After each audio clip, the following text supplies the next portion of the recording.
My girlfriend texted, "I'm keeping the baby, but I'm putting my ex's name on the birth certificate. It's easier." I replied, "Okay." Then I canceled the lease on our apartment, forwarded her text to her ex, and sent him a "Congratulations on fatherhood" gift basket. The call I got from his furious wife. Original post: I, 31 male, got the text while sitting in the waiting room at her first prenatal appointment. Let that sink in. I was literally there to support my pregnant girlfriend, and she drops this bomb via text while I'm 10 feet away. The message from Jessica, 29, read, "Been thinking. When baby comes, putting Trevor's name on birth certificate, it's easier for insurance and stuff. You understand, right? We know the truth, that's what matters." Trevor, her ex. The guy she swore she hadn't spoken to in over a year. I looked through the glass doors at her sitting in the exam room, phone in hand, not even looking up to see my reaction. 2 years together, 6 months living in our apartment, 3 months pregnant with what I thought was our future. I texted back one word: "Okay." She actually smiled at her phone and gave me a thumbs up through the glass, like I'd agreed to pick up milk on the way home. The nurse called her back for the ultrasound. I didn't follow. Instead, I walked out to my car and sat there for a good 20 minutes, just processing. Then I made some decisions. First, I called my buddy Alex, who's a family law paralegal. Hypothetically, if someone puts another man's name on a birth certificate when they know it's not his kid, is that fraud? Absolutely. Why? Just curious. Another question: if someone's name is on a birth certificate but they can prove they were deceived, can they sue? Oh, definitely. Fraud, emotional distress, financial damages. Why are you asking? I'll tell you later. Then I got to work. Our lease was month to month, both our names on it. I'd been paying the full rent since Jessica quit her job after morning sickness hit. Called the landlord, gave 30 days notice to vacate. Perfectly legal since we were both tenants, and either could end the agreement. Next, I did some social media detective work. Found Trevor pretty easily. Married 2 years ago to a woman named Monica. Their profile's full of happy couple photos, vacation pics. His latest post from yesterday: "Can't wait to start a family with my amazing wife." Oh buddy, you have no idea what's coming. I screenshot Jessica's text, created a new email account, and sent it to Trevor with the subject line, "Congratulations, you're going to be a dad." The email was simple. "Your ex Jessica wanted me to let you know she's pregnant and planning to put your name on the birth certificate. She says it's easier that way. Thought you should know since you'll be legally and financially responsible. Congrats." Then, because I'm petty and hurt, I went on one of those gift basket websites. Sent a "Congratulations new dad" bad basket to Trevor's work address, found it on LinkedIn. The card read, "From Jessica and the baby, can't wait for you to be involved." By the time Jessica got home from her appointment, I'd already started packing my stuff. "Hey babe, sorry you had to leave. Everything okay?" She asked, not even slightly concerned. "Yeah, all good, just remembered I had a work thing." She bought it. Spent the evening talking about baby names, nursery colors. I nodded along while mentally cataloging what was mine to pack. That night, she got a text. Then another. Then her phone started ringing. "What the hell?" she muttered, then her face went white. Oh my God. Update 1. The fallout was immediate and spectacular. Jessica's phone exploded. She kept declining calls, but they kept coming. Finally, she answered one on speaker, not realizing I could hear from the bedroom where I was sleeping. It was Trevor, and he was pissed. "What the hell, Jessica? What baby? What birth certificate? I don't know what you're talking about. Don't lie to me. Someone sent me your text about putting my name on a birth certificate. Monica is losing her mind. She thinks I cheated. Someone sent you. Oh my God, it's not what it looks like. Then what is it? Are you pregnant? Yes, but is it mine?" Long pause. "No." "Then why the hell would you put my name on the birth certificate?" "It's complicated. You have better insurance through your job and..." "Are you insane? That's fraud, and I'm married." "I know you're married. That's why it would work. You wouldn't want custody, so..." He hung up. Jessica came storming into the bedroom. "Did you send that text to Trevor?" I sat up, played dumb. "What text?" "Don't play stupid. Someone sent him our private conversation. Our private conversation about you committing fraud?" She actually had the audacity to look offended. "It's not fraud, it's just paperwork." "It's literally fraud, Jess. You want to lie on an official document.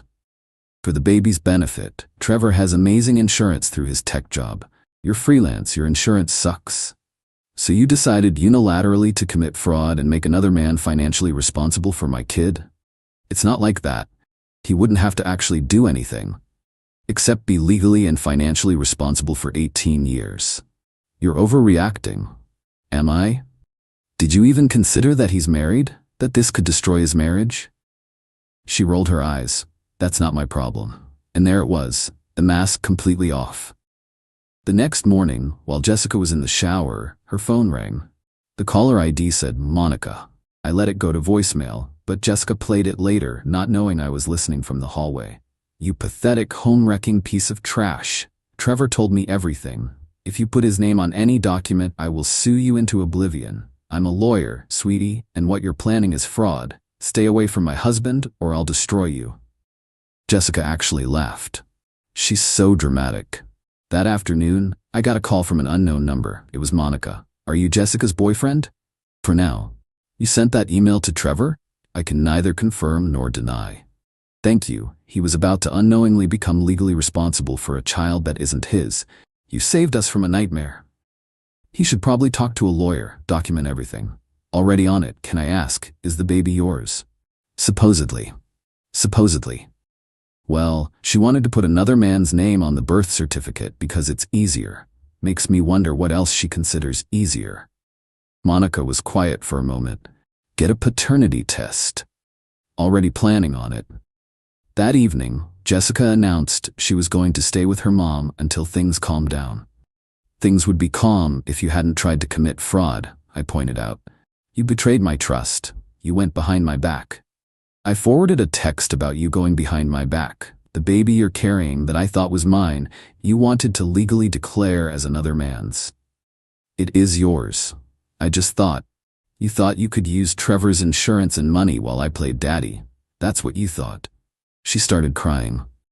You don't understand the pressure I'm under. Being pregnant is hard. I'm just trying to do what's best. What's best is not committing fraud.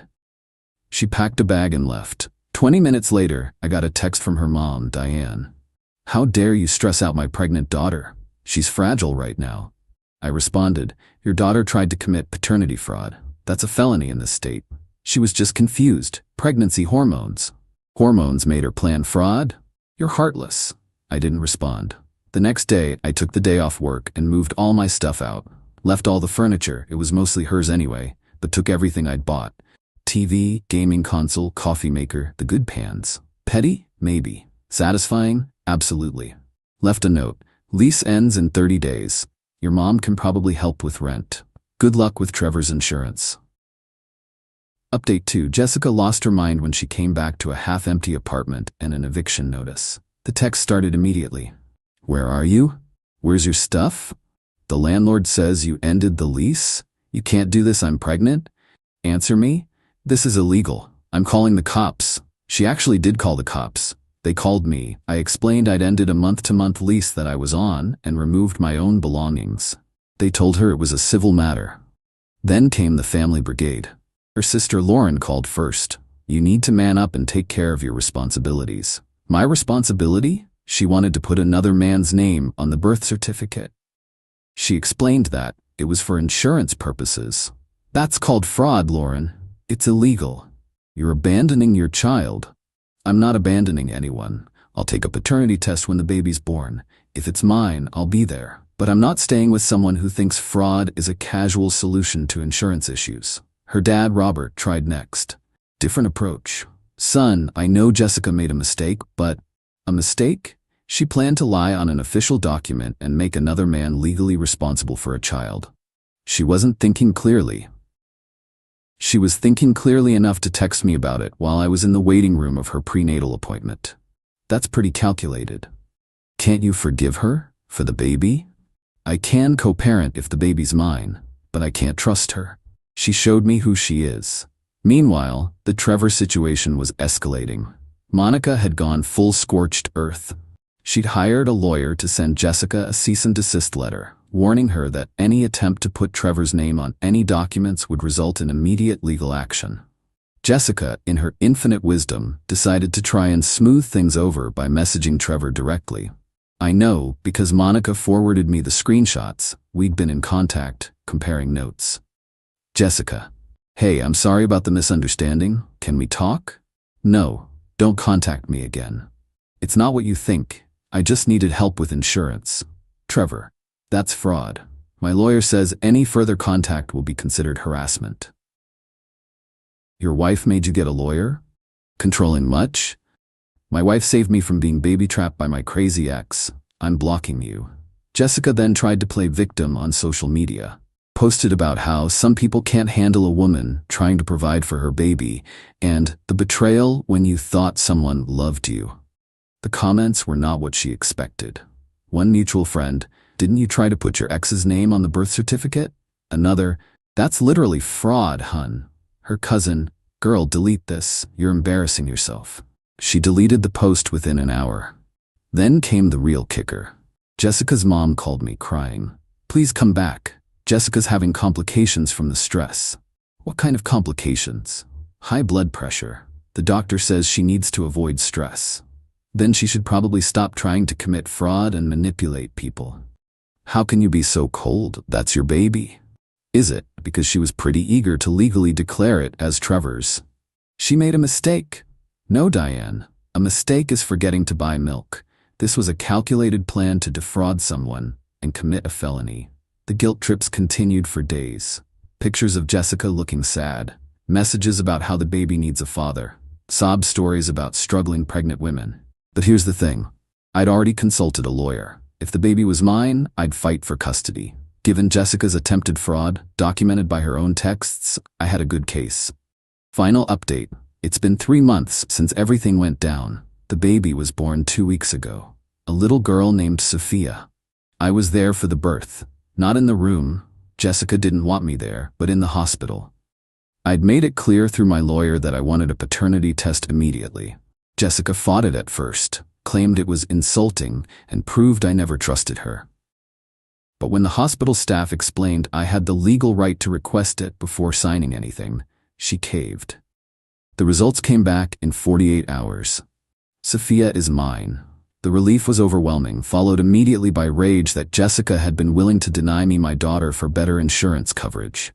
But here's where Jessica's entitlement really shined. With the paternity confirmed, she expected me to immediately move back in and be a family. "See, I told you she was yours. Now we can put this behind us." "No, Jessica, we're not together. I'll be filing for joint custody." Her face went from hopeful to furious. "You can't take my baby." "Our baby. And I'm not taking her. I'm asking for joint custody. That's fair. Fair? You abandoned me while I was pregnant. You tried to commit paternity fraud. I have it in writing." She tried every manipulation in the book. Sophia needs her parents together. Should have thought of that before the fraud. I'm breastfeeding. She can't be away from me. Pumping exists. You don't know anything about babies. YouTube and parenting classes exist. I'll make sure you never see her. Good luck with that in court. My lawyer filed for joint custody immediately. Jessica countered asking for full custody with supervised visitation for me, claiming I was unstable and had abandoned her during pregnancy. The court hearing was last week. Jessica showed up playing the victim. Soft voice, tears ready, the whole performance. Her lawyer argued I was an unfit father who'd abandoned a pregnant woman. Then my lawyer presented the evidence. The original text about putting Trevor's name on the birth certificate. Text exchanges where Jessica admitted it was for insurance fraud. Monica's statement about Jessica trying to make her husband legally responsible for another man's child. The cease and desist letter Jessica received. Character witnesses, including my employer and neighbors. The judge's face was priceless. He literally asked Jessica, "Ma'am, did you actually plan to put another man's name on the birth certificate?" I was confused. Pregnancy hormones. This text seems pretty clear. You said it was easier for insurance purposes. I wasn't thinking straight. "Ma'am, attempting to falsify a birth certificate is a crime." Jessica started sobbing. Real tears this time. The ruling, joint legal custody with a graduated physical custody schedule. I get Sophia every weekend now, graduating to 50-50 when she's 6 months old. Jessica has to attend counseling for a minimum of 6 months. Any attempt at parental alienation will result in revisiting the custody agreement. Jessica lost it. Started screaming in the courthouse about how I was stealing her baby, and the judge was discriminating against mothers. The judge warned her about contempt. Her mom had to physically drag her out. The aftermath has been interesting. Jessica's been telling everyone I'm a deadbeat who abandoned her and stole her baby. Problem is, most people know about the birth certificate thing now, so she's not getting much sympathy. Trevor and Monica? They're good. She's pregnant now, for real, and they sent me a congratulations card when Sophia was born. Weird? Maybe. But I think we bonded over dodging Jessica's bullet. Jessica's mom still calls trying to guilt trip me. Jessica's struggling. She needs help with rent. She should get a job. She has a newborn. So do I. I still work. You're heartless. No, I'm just not an ATM. Jessica tried one last manipulation last week. Texted me a long message about how she's reflected and grown and realizes she made a mistake. Maybe we could try again for Sophia. I responded with a screenshot of her original text about the birth certificate. She called me an asshole. I didn't respond. Look, I'm not proud of some of the petty things I did. The gift basket to Trevor's office was probably over the top, but I'm also not sorry. Jessica was willing to deny me my daughter, commit fraud, and destroy someone else's marriage for better insurance coverage. She played stupid games and won stupid prizes. Now I have my daughter 3 days a week, soon to be 50-50, a nice one-bedroom apartment closer to work, and a court order protecting my parental rights. Jessica has a 2-bedroom she can't afford, a reputation as someone who tried to commit paternity fraud, and a custody arrangement she hates but can't change. For Sophia, she's perfect. Doesn't care about the drama, just wants her bottle and snuggles. I've got a whole nursery set up. Probably went overboard with the pink everything, but whatever. My lawyer says Jessica's already inquired about modifying custody. Wants to move to another state with Sophia for a fresh start. The answer was no. She can't relocate without my consent or court approval, which she won't get given her history. The entitlement hasn't stopped though. Last night she texted asking if I could cover her electricity bill for Sophia's sake. I Venmo'd her $20 with the note for Sophia's nightlight. She called me pathetic. I sent another $5 with the note for tissues. She blocked me on Venmo. Worth it. Anyway, that's my story. Didn't expect to be a single dad at 31, but here we are. Sophia's worth all the drama. And honestly, finding out who Jessica really was before we got married or had more kids together, that gift basket to Trevor might have been the best $89.99 I ever spent.